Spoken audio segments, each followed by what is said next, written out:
Hi viewers, பச்சரிசி மாவு இருந்தால் உடனடியாக கிறிஸ்பியான முறுக்கு செய்யலாம். நல்லா கழுவி காய போட்டு அரைச்சி வச்சுருந்த பச்சரிசி மாவு ஒரு படி எடுத்துக்கோங்க. அதுக்கு சேர்க்குறதுக்கு எள், உப்பு, வெண்ணெய், கொஞ்சம் பெருங்காயம், கட்டி பெருங்காயம் தண்ணியில் கரைச்சி வச்சுக்க வேண்டியது தான். அது எல்லாத்தையும் தேவையான அளவுக்கு ஒன்று சேர்த்து ஃபஸ்ட்டு மாவை வெண்ணெயால் பிசைஞ்சிடுங்க எள் போட்டு. அப்புறமா நம்ம அந்த பெருங்காயம்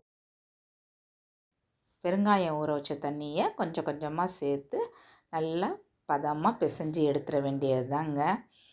பாருங்களேன், நல்லா ஒன்று போட்டாப்பில் பிரட்டி விட்டோம் அப்படின்னு சொன்னாக்கா அந்த பெருங்காய தண்ணி, எள், வெண்ணெய் எல்லாம் ஒன்றா மிங்கிளாகி வருங்க.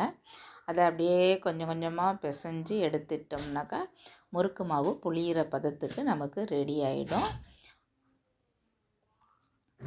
நாப்பில் தண்ணி நிறையா ஊற்றிடக்கூடாது. பதமாக அந்த பாருங்கள், இந்த ஸ்டேஜுக்கு நல்லா பதமாக பிசைஞ்சு எடுத்துக்கங்க.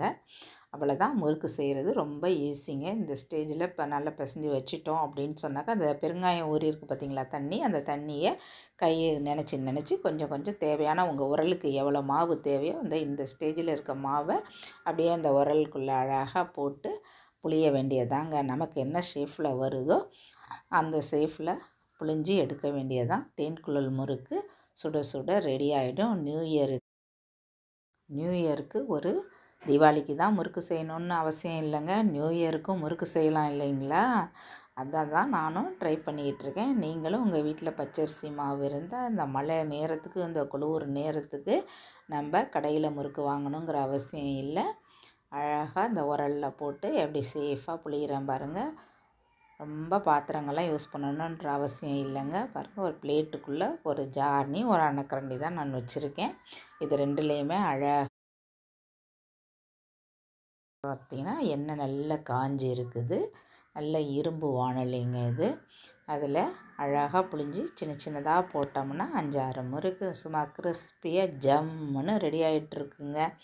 சாப்பிட்றதுக்கு சுவையாக இருக்கும். நீங்களும் உங்கள் வீட்டில் பச்சரிசி மாவு ஸ்பேர் வச்சுருந்தீங்கன்னா டக்குன்னு எடுத்து போட்டு வெறும் பச்சரிசி மாவோட கொஞ்சம் ஒரு 2 ஸ்பூன் உளுந்து வறுத்து மிக்சியில் அரைச்சி சலித்து போட்டுருங்க. அவ்வளோதாங்க. முறுக்குக்காக நம்ம அதிகமாக முறுக்குக்கெல்லாம் ரொம்ப இன்க்ரீடியன்ட்ஸ்லாம் தேவைப்படாதுங்க. சிம்பிளான இன்க்ரீடியன்ட்ஸ் போதும். சுவையான முறுக்கை நம்ம வீட்டிலையே ரெடி பண்ணிடலாம். பாருங்கள் எவ்வளோ சூப்பராக ரெடி ஆகிடுச்சு. நான் ஒரு 2 ரவுண்டு போட்டு எடுத்துருக்கிறேன். வாங்க நீங்களும் சுவைக்கலாம்.